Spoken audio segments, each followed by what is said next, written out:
नमस्कार दोस्तों, मेरा नाम है प्रदीप चौहान। बात समझनी है तो पूरी सुननी होगी। दोस्तों, इन दिनों राजनीतिक गलियारे में एक खबर आपने सुनी होगी, बहुत गर्म है, चर्चा में है। मैंने अभी तक उस खबर का जिक्र नहीं किया था। वो खबर है प्रशांत किशोर और प्रियंका गांधी की मीटिंग। कहा जाता है प्रियंका गांधी 3 घंटे प्रशांत किशोर के साथ मीटिंग की प्रियंका गांधी ने। अब सवाल सबके मन में यह है कि प्रशांत किशोर से प्रियंका गांधी क्यों मिली।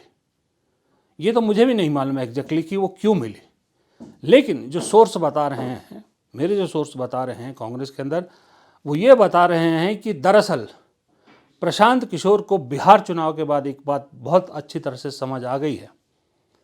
इस देश में अगर राजनीति करनी है और इस देश में राजनीति के सहारे बहुत कुछ कमाना है तो 2 ही ऑप्शन है, या तो बीजेपी या कांग्रेस। बीजेपी के साथ वो जा नहीं सकते क्योंकि बीजेपी में अब उन्हें कोई नहीं पूछेगा, तो बचता है एक ऑप्शन कांग्रेस। और कांग्रेस में प्रशांत किशोर को एक बहुत बड़ी संभावना नजर आती है। कहा जाता है प्रियंका गांधी के साथ बैठक में उन्होंने यही कहा है कि कांग्रेस को बहुत सारी संभावनाएं कांग्रेस को लेकर वो देखते हैं और 29 में तो बहुत ज़बरदस्त संभावना है, बशर्ते हैं कि कुछ चीज़ों को सही करना होगा। अब वो चीज़ें क्या है, क्या रखा है, वो प्रियंका गांधी को उन्होंने बताया। प्रियंका गांधी ने कहा है कि मैं बात करूंगी। ये बात जाहिर सी बात है। फिर उससे 1-2 दिन पहले और पीछे जाइए तो पंजाब के पूर्व मुख्यमंत्री कैप्टन अमरिंदर सिंह का एक इंटरव्यू आया था और अमरिंदर सिंह ने जिस तरह से कांग्रेस की तारीफ की और कहा कि मैं मिस करता हूं कांग्रेस में ये बात कि वहां सबकी सुनी जाती है और जिस पार्टी में अभी है वो हैं बीजेपी में, वहां कोई राय किसी की नहीं ली जाती। तो अमरिंदर सिंह का वो जो दर्द या जो एक तरह से कहें कि उम्मीद या एक आशा, एक लालच कांग्रेस में लौटने का है, वो भी प्रशांत किशोर की कहानी को आगे बढ़ाता है। Reason is you don't consult people who have been in the field and who know what to say. देखिए, decisions are taken at the upper level. Even in the Congress it was taken at the upper level. लेकिन पूछते हमें थे जो, everyone was asked, every MLA was asked his views, MPs were asked their views, हम सबको देते थे। यहाँ तो I don't think anyone is asked. Do you miss Congress for that reason? Me miss? No, the system I think was different. I miss the system, the broader type of consultation that used to go on over there. I mean, I was, for instance, PCC president 3 times. Okay, लेकिन it doesn't mean that only what I said went. They would ask other MPs, they'd ask other MLAs, then they discuss it with me. Okay, this is what people are saying, and I'd say yes, they are correct, I'm wrong. You know, you were open to these things.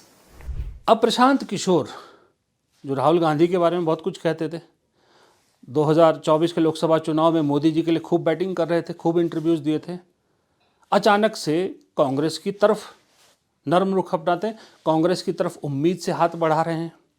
Amarinder Singh को कांग्रेस की याद सताने लगी है और अमरिंदर सिंह के अलावा लंबी फहरिस्त है, सुना है बहुत लंबी फहरिस्त है, खास करके पंजाब में और हरियाणा में और कई ऐसे दूसरे राज्यों में। महाराष्ट्र में, हाँ, महाराष्ट्र में एक बहुत बड़े नेता है, अभी मैं नाम नहीं ले सकता, लेकिन इतना बता दूं पूर्व मुख्यमंत्री रहे हैं, वो भी फिलर भेज रहे हैं कांग्रेस की तरफ। आखिरकार इन सब को कांग्रेस की याद क्यों सताने लगी है? ये सब लोग कांग्रेस की तरफ आकर्षित क्यों होने लगे हैं? आखिरकार इन सब को क्यों लग रहा है कि कांग्रेस के साथ ही उनके लिए बेटर है? मेरे हिसाब से उसकी सिंपल 2-3 वजह है। पहली वजह तो यह है कि जो कांग्रेस छोड़कर बीजेपी में गए हैं उनको उनकी औकात वहाँ पता लग गई। कांग्रेस में जहाँ उनका डंका बजता था, कांग्रेस में जहाँ वो एक तरह से अपने क्षेत्र के राजा हुआ करते थे, वहीं बीजेपी में एक कार्यकर्ता भी उनकी इज्जत नहीं कर रहा। क्यों करेगा बीजेपी का कार्यकर्ता उनकी इज्जत, बाहर से आए नेता की? अब अमरिंदर सिंह को ले लीजिए, खुद उन्होंने इंटरव्यू में कहा कि जब मैं अध्यक्ष था, हमने जीता, सोनिया गांधी को फ़ोन किया कि हमने इतनी सीटें जीती है तो अब मुझे क्या करना है, तो सोनिया गांधी ने सीधे कहा कुछ नहीं करना, जाइए और ओथ लीजिए, और मैं सीएम बन गया। दूसरी बार भी ऐसे ही हुआ और मैं खुद उसका गवाह हूँ। मैं उस वक्त दोनों बारी में चंडीगढ़ में ही पोस्टेड था, आज तक चैनल के साथ पोस्टेड था, मैं वहाँ पर ब्यूरो चीफ था और मैंने खुद देखा है कैप्टन अमरिंदर सिंह के साथ बहुत नज़दीकी से सारी चीज़ों को। वो चीज़ बीजेपी में बिल्कुल नहीं मिली। बीजेपी के नेता तो उनको फ़ोन तक नहीं करते, बीजेपी उनसे कोई राय नहीं लेती। जबकि मैं कहता हूँ, मैंने कुछ दिन पहले वीडियो बनाया था कि जो कांग्रेस में जो अभी उथल पुथल मची है ना सिद्धू परिवार की वजह से, सिद्धू दंपति की वजह से, इस वक्त कांग्रेस को अमरिंदर सिंह जैसे नेता की कमी भी खल रही है पंजाब में। क्योंकि जब तक अमरिंदर सिंह थे तब तक कांग्रेस में उन्होंने कोई बगावती सुर या इस तरह के डिसिप्लिन इनडिसिप्लिन को बर्दाश्त नहीं किया। 2 बार मुख्यमंत्री रहे। वो सिद्धू ने आके कांग्रेस को ख़राब किया, वो भी इसलिए कि सिद्धू जी, जो सिद्धू परिवार है, वो प्रियंका गांधी का नज़दीकी था। प्रियंका गांधी ने उनकी सिफारिश की और इसलिए उन्हें अध्यक्ष बना दिया गया। और उसके बाद क्या हुआ आपके सामने है। और अमरिंदर सिंह की एक और बात मुझे बहुत अच्छी लगती है, अब तो बहुत सही लगती है, कि उन्होंने उस वक्त भी कहा था जब सिद्धू उनकी कैबिनेट में थे और कैबिनेट छोड़ गए थे, इस्तीफा दे दिया था, और उससे भी पहले जब कांग्रेस में आने की बात हो रही थी तब भी अमरिंदर सिंह ने कहा था कि ये आदमी स्टेबल नहीं है, ये आदमी अपनी बात पर टिकने वाला नहीं है, ये एक चीज़ पे कायम नहीं रह सकता और सबको साथ लेके चलने वाले का तो बिल्कुल ही नहीं। और आज भी अमरिंदर सिंह वही बात कह रहे हैं और वो बात 100% सच साबित हो रही है। इसलिए मुझे लगता था कि अमरिंदर सिंह जैसा नेता कोई चाहिए, तो इसलिए ये लोग वापसी की कर रहे हैं। दूसरा, पहला कारण है इज्जत ना मिलना, दूसरा कारण है राजनीतिक सर्वाइवल। अब ये सब लोग जानते हैं कि राजनीति राजनीति के एक तरह से आप कह सकते हो आखिरी पड़ाव में कुछ लोग जो एक्स कांग्रेसी हैं, उन्हें अपनी राजनीतिक जीवन को बचाए रखने के लिए कांग्रेस जैसे नाव की ज़रूरत है।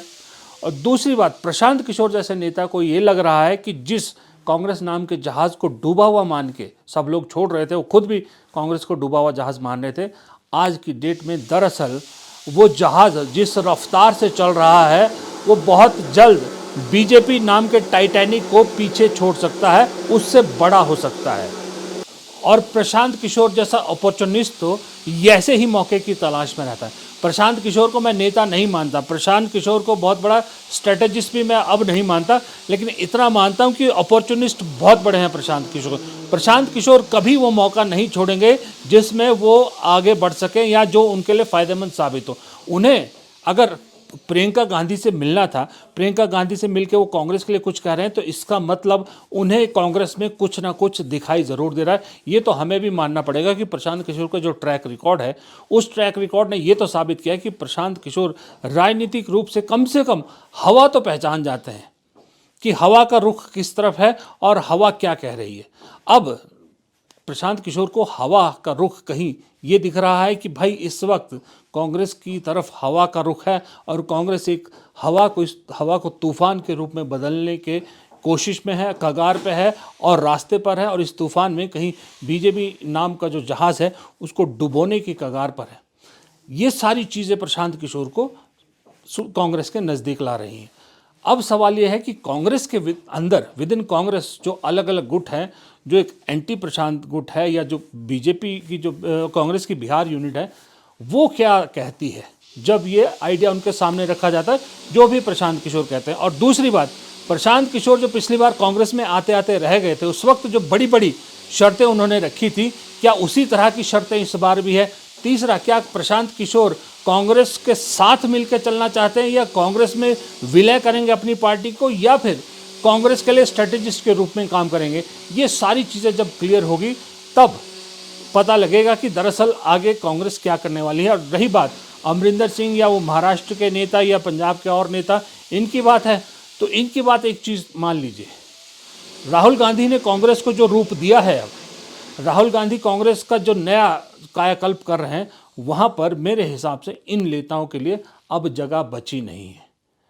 क्योंकि जहाँ पर पंजाब के जो प्रदेश अध्यक्ष हैं वो खुद कह रहे हैं कि वो 70% सीटें ऐसे लोगों को देना चाहते हैं, ऐसे टिकट ऐसे लोगों को देना चाहते हैं जो 50 साल के कम उम्र के और फर्स्ट टाइमर हो। तो फिर ऐसे में अमरिंदर सिंह जैसे बुजुर्गों के लिए जगह बचती नहीं है। वो शायद अपने बेटे के लिए कोशिश कर सकते हैं, लेकिन वो पॉसिबल लगता नहीं है। और ना महाराष्ट्र में मुझे ऐसी स्थिति नज़र आती है कि उनकी वापसी से कोई कांग्रेस को बहुत बड़ी उम्मीद जगेगी। लेकिन इन लोगों के सिग्नल से मैसेज ये ज़रूर जाता है कि भाई चीज़ें तो बदल रही हैं। फिलहाल इस वीडियो में इतना ही। प्रदीप चौहान को दीजिए इजाज़त। नमस्कार।